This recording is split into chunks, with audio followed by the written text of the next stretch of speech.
All right. Hi, guys. I'm Nicolette with Insomnicat, and today Brian and I are here with Scott Duffy, author of Breakthrough. Hi, Scott. How are you? Thank you for joining I'm us today. well, I'm doing awesome, and thank you guys for having me. I'm excited to be here. So, Scott, real quick before, for anybody who doesn't know, can you tell us a little bit about yourself? Oh my goodness. Well, let's see. I'm a Southern California guy, and I grew up in LA. I went to school at the University of San Diego, and I was a young kid. I was one of those people. I just loved college. Like I was really into the whole college thing. And in my third year, my junior year, I was on a fraternity trip down in Mexico Mhm. and got in this terrible car accident. 2 brain hemorrhages. I had to drop out of college that semester, and it was really tough. And but here's what happened. What happened was I lay down every day, all day while I was recovering. Couldn't really do much of anything. I couldn't watch TV. I couldn't read because everything kind of made me sick. And but what happened was I picked up a habit. One day a roommate came in and he said to me, he had a tape in his hand. He said, "My dad thinks you should listen to this." And it was a motivational book on tape. And I did. And before he knew it, I had a library. And as I got better, I decided I wanted to go back to school and finish. And I wanted to work for any one of the people I listened to as an intern. And the first person I applied to intern for was Tony Robbins, because they were all there in San Diego. It was Mhm. Tony Robbins. And instead of an internship, they offered me this cool job. And so I didn't finish college at USD. I ended up going on the road. Tony hired me, or the Robbins company hired me when I was 20. He was 30, so we were really young. We were just kids. But it was a great way to start my career. So I started my career promoting Tony Robbins, Jim Rohn, events with Les Brown, and some of the kind of the icons back then in the training business. And then I moved up to the Bay Area. I was really early in consumer internet and had the opportunity to be on the ground floor, really early stage, for a handful of companies that became big media brands. So today's CBSSports.com, NBC Internet, and FoxSports.com. And then I started a company that was like Expedia, but it was for private jets. And I sold it to Virgin. I ran it for Richard Branson for a couple of years. But then came 2008. And so I had all these wins, and I felt like I had all this momentum, and then life changed for me and happened in a heartbeat. And I went from feeling like I had everything to losing everything overnight. We lost everything. I went like $400,000 in debt, had our first kid, got pregnant with the second, lost the company, out of the business, and all that happened in just a few months. Mhm. And so I spent the next few years really rediscovering and going through a process of relaunching like so many of us do. And today, my mission's simple. It's to help change the world, to do it through entrepreneurship. And I do it by really dropping in and providing mentorship and resources to people all over the world. And I'm really excited to be with you guys today and share the work that I do with Entrepreneur, I've done with Inc. and other big media brands. We appreciate you So, being here. yeah, absolutely. But on that topic of entrepreneurship, so you're an entrepreneur and you work with entrepreneurs. And, one of the things we were wondering is there some sort of recurring theme you see amongst entrepreneurs in general? Some sort of qualities that you see constantly in these people who are kind of starting up their own thing and want to do something like that. Well, here's the thing. Starting anything is really tough to do. Starting anything that's going to be successful over the long term, it's hard. And if you don't have a strong enough why, you're not truly rooted in what it is that you're doing, when times get tough, it's too easy to quit. Mhm. So the people that I know that have been successful over the long term really understand, they know why it is they're doing this thing. And when times get tough, there's something inside of them that helps them to stick. So I would say that deep, like why, that's one thing that I find they have in common. The other thing is just fear. I was watching Rocky 3 the other night, and before the big fight, they asked Mr. T. They said, "Is there one thing? What's the one word you use to describe what's going to happen tonight?" And he said, "Pain."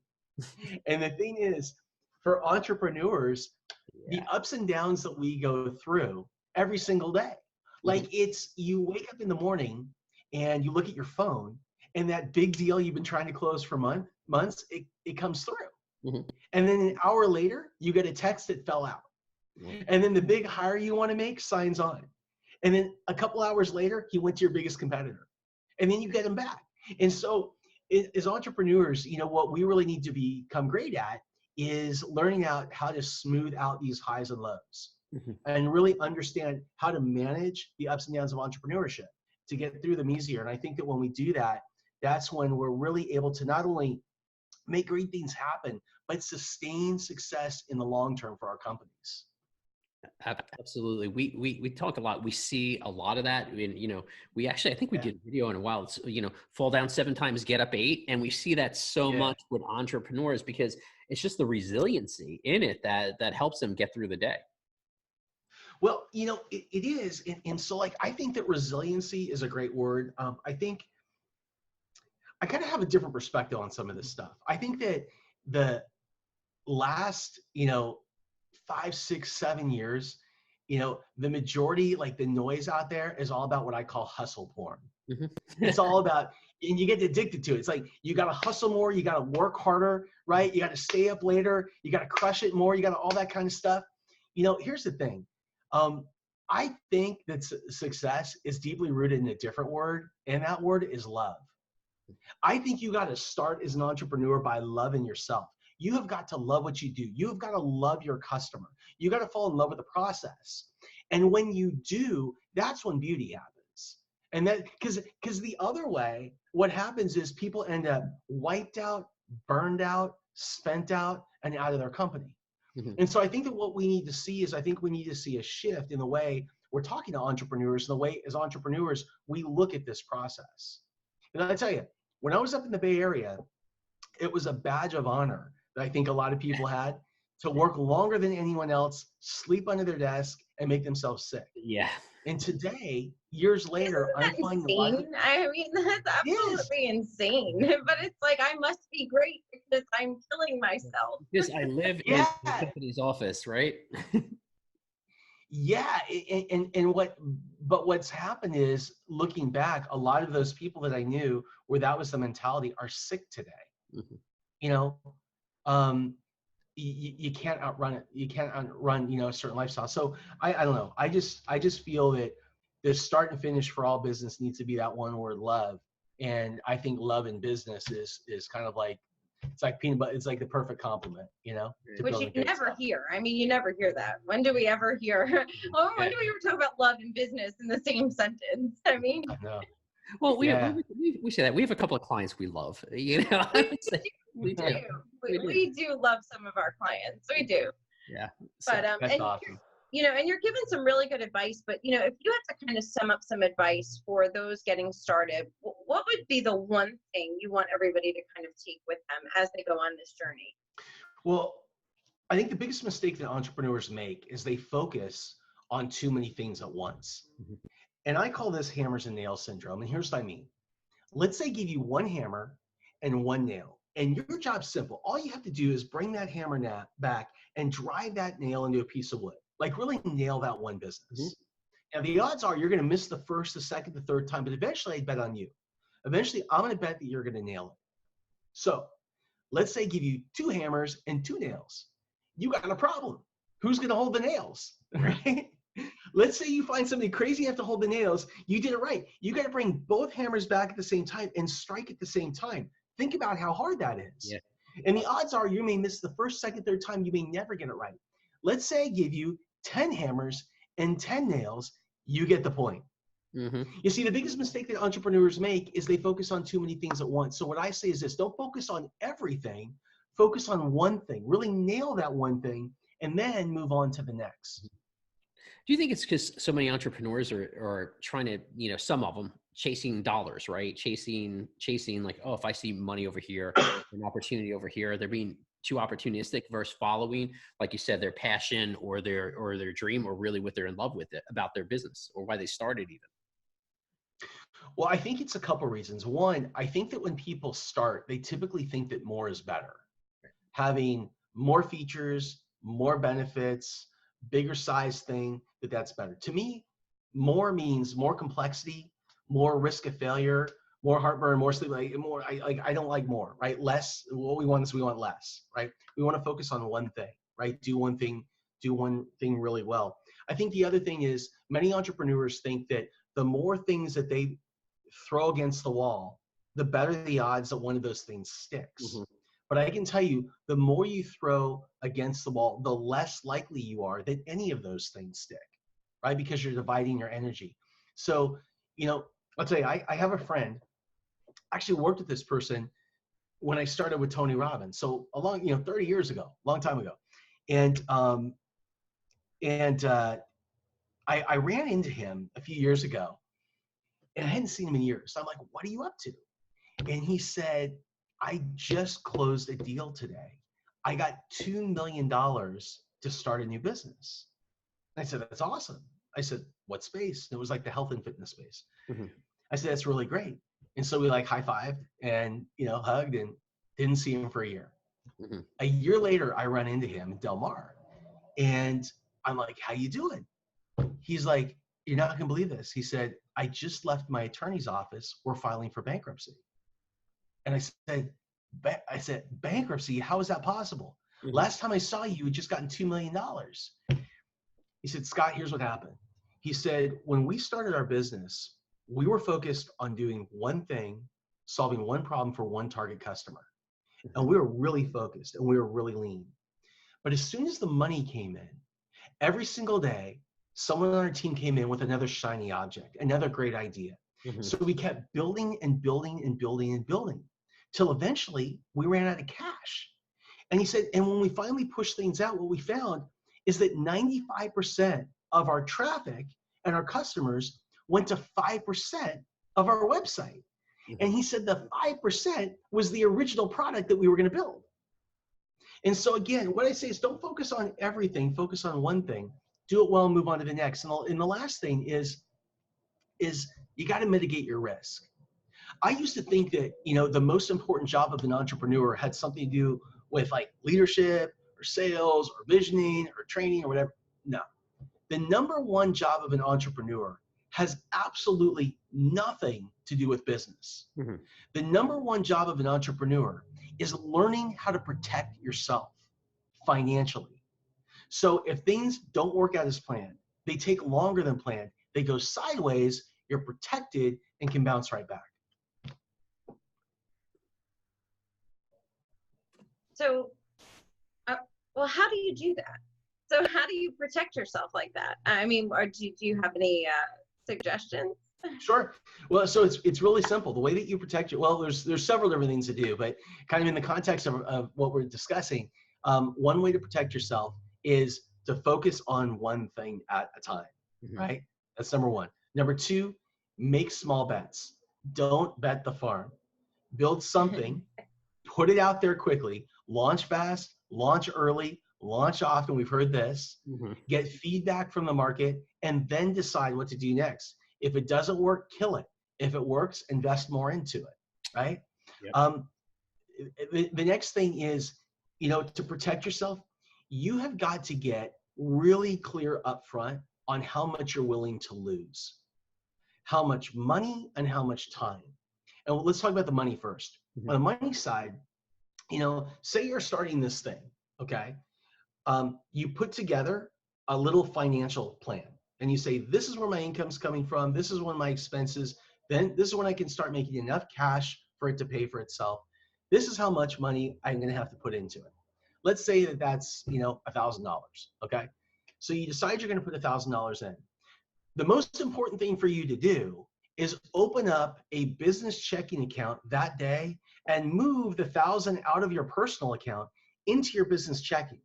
Because once you do that and you see it out of your account, your personal account, that money becomes real. That money and that loss becomes real. And what happens is you tend to make less impulsive decisions. Mm-hmm. Also, what you're able to do is you're able to see when you get low, you're able to decide whether or not to invest more. Most people starting, they commingle. They do everything out of their personal account. And what happens is they keep spending and spending and spending. And they get so caught up in the whole cycle of things that they lose track of how much money is getting put out.